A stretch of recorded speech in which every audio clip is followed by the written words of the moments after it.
Welcome, my beautiful, beautiful seekers, to yet another installment of Moon Magic.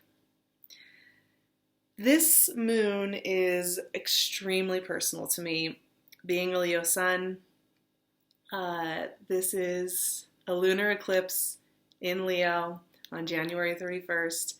Extremely beautiful, serene, and elegant, and deep and fiery. It's kind of that meeting between watery moon and fiery, externalized, independent Leo.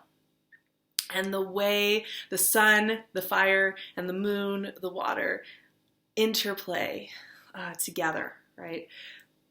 Really powerful stuff.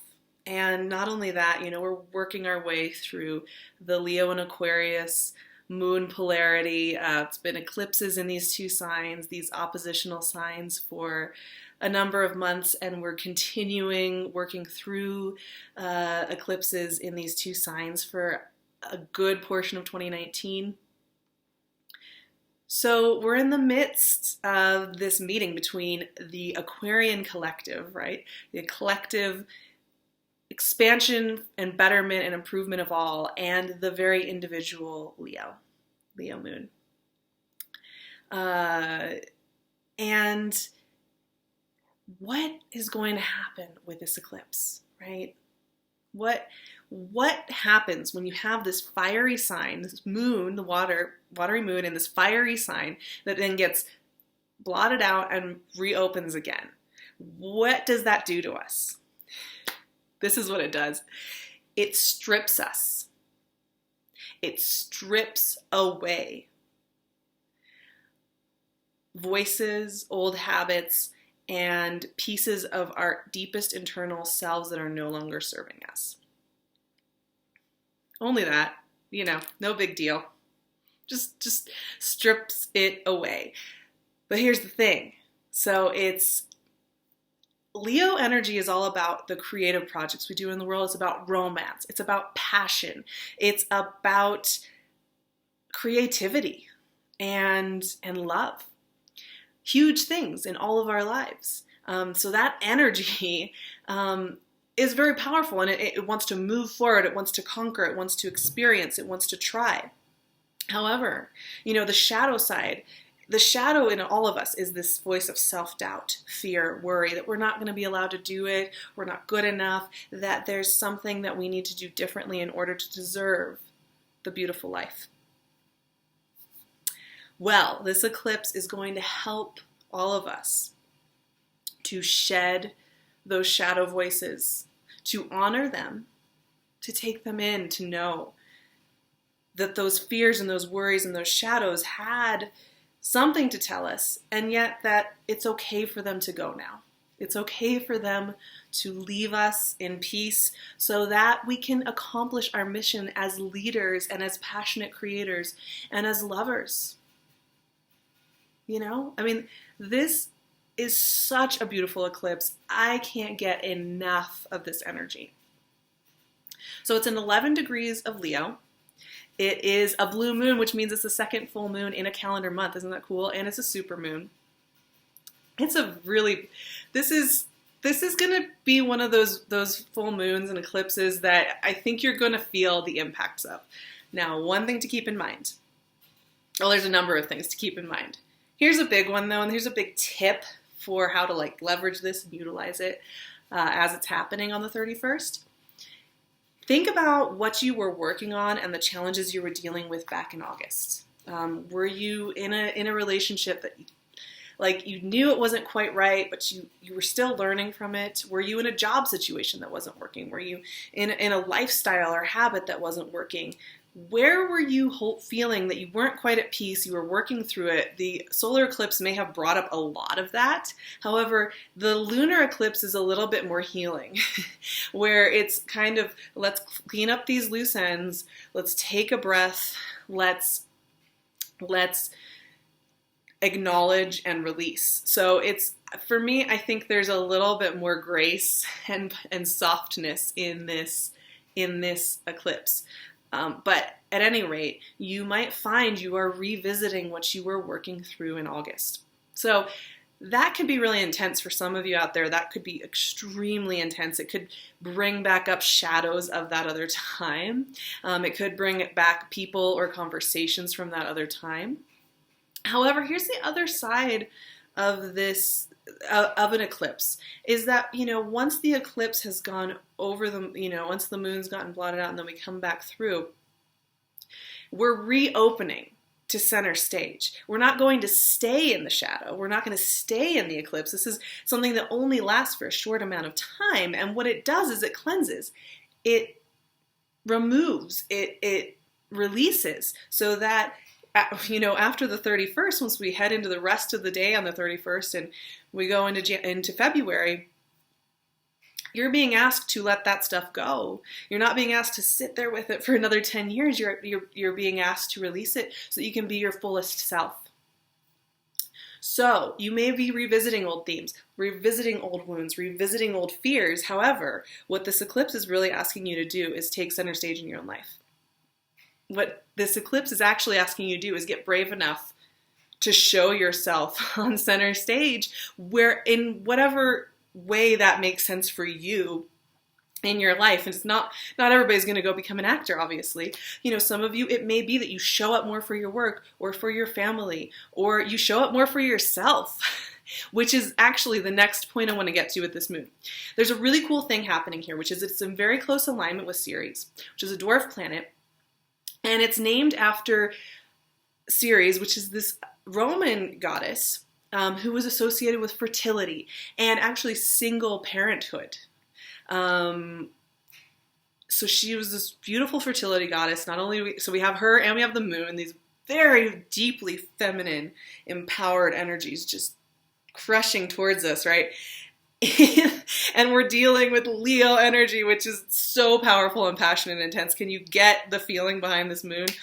Woo! I'm excited. But Ceres is about single parenthood, being an individual that creates and cares for, right? Why is that significant? Because I think at the heart of the Ceres energy is that you have to advocate for yourself. You have to be the one who loves yourself. You have to be the one who will parent with integrity and passion and conviction and consistency and practice, right? You have to be the one who says, I don't have to listen to the shadow voice because I have the inherent value to do these things that I want to do. To be loved and to love others, to show up, to be vulnerable, to take off my casing and share this beautiful internal landscape that I have and put it on the external. I mean, it's not a small ask. This is not small fry information at all. This is really a moon that asks you to be exceptionally brave.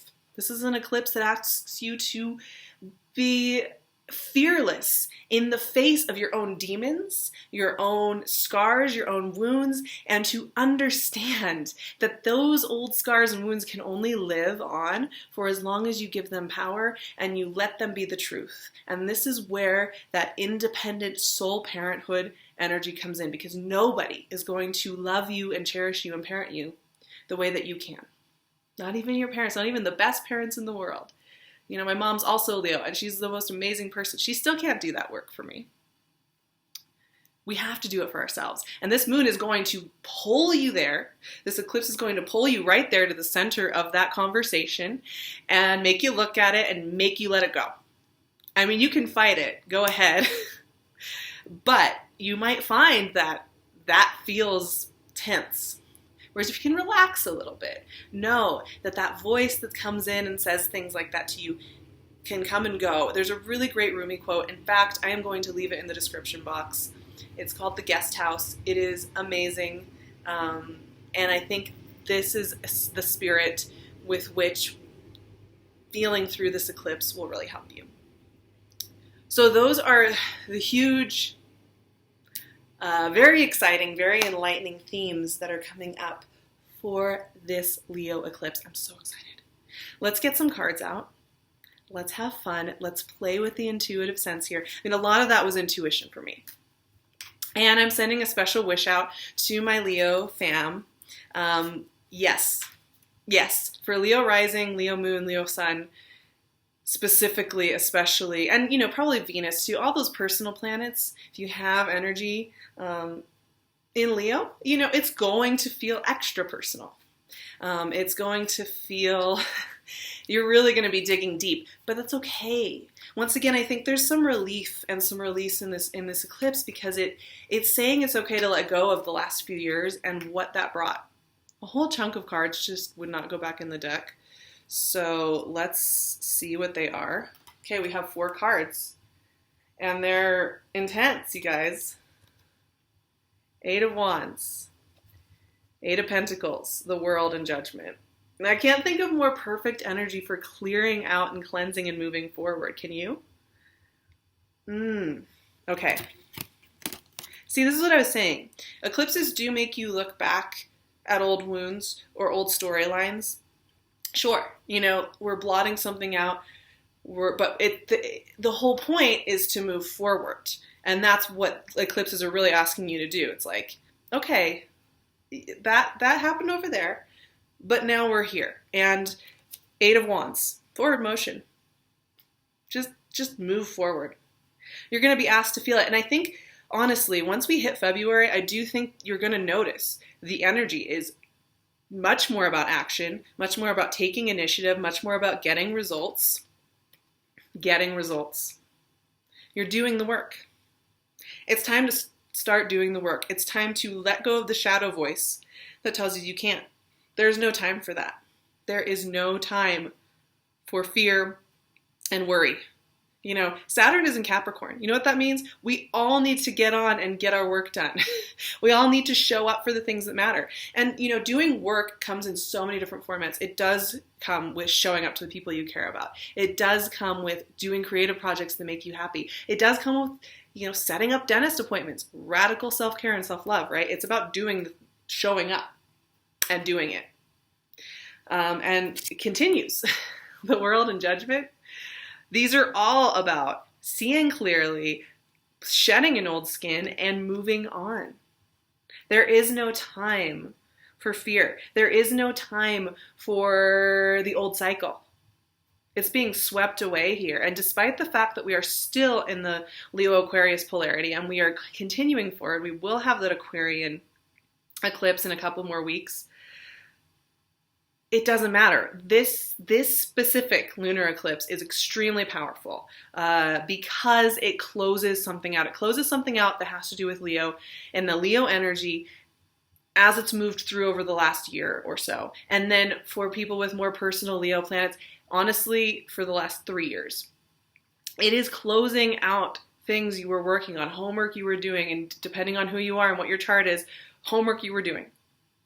The shadows you collected, they're all getting swept away. I mean, this is truly clearing out energy. There's really no such thing as going back. So yes, you may have visitation, you may sit with experience, you may have deja vu, you might even connect with somebody that you were dealing with back in August. However, that's not to say you're going to stay there or have to relive it. In fact, this eclipse is saying you can't. And you shouldn't, because there's more to do, there's more to see, there's something so much better right around the corner, especially if you take this time to honor and love yourself as a king or queen. Because what is Leo all about? Yes, it's about creativity and passion and loyalty. It's also about royalty. It's about being the leader of your own life. It's about, and this specific full moon in eclipse is about parenting yourself in the most radical way. And I know, it sounds like platitudinous. It does. I realize that. But oh my gosh, it is the way you move forward in life. It is the way you will find love. You will find the career you want to be doing. It is the way you will bring together your tribe. It is the way that you will continue to discover the unfolding magic of this universe. It is only letting things unfold and allowing your inherent value to be at the center of that experience. That's it. That's it. Easy, right? Oh my gosh, you guys, please have a beautiful full moon and eclipse. I know if you're in the US, especially in the western half, it's going to be really great viewing. So, do some research, see what time it is depending on where you are. I would really highly recommend. I'm going to be out stargazing and watching this occur for sure, and just taking in the magic of it, because there's nothing like this kind of energy, fire and water meeting to bring you full power, awakening, love, passion, creativity, and hope for the future. Have a beautiful eclipse.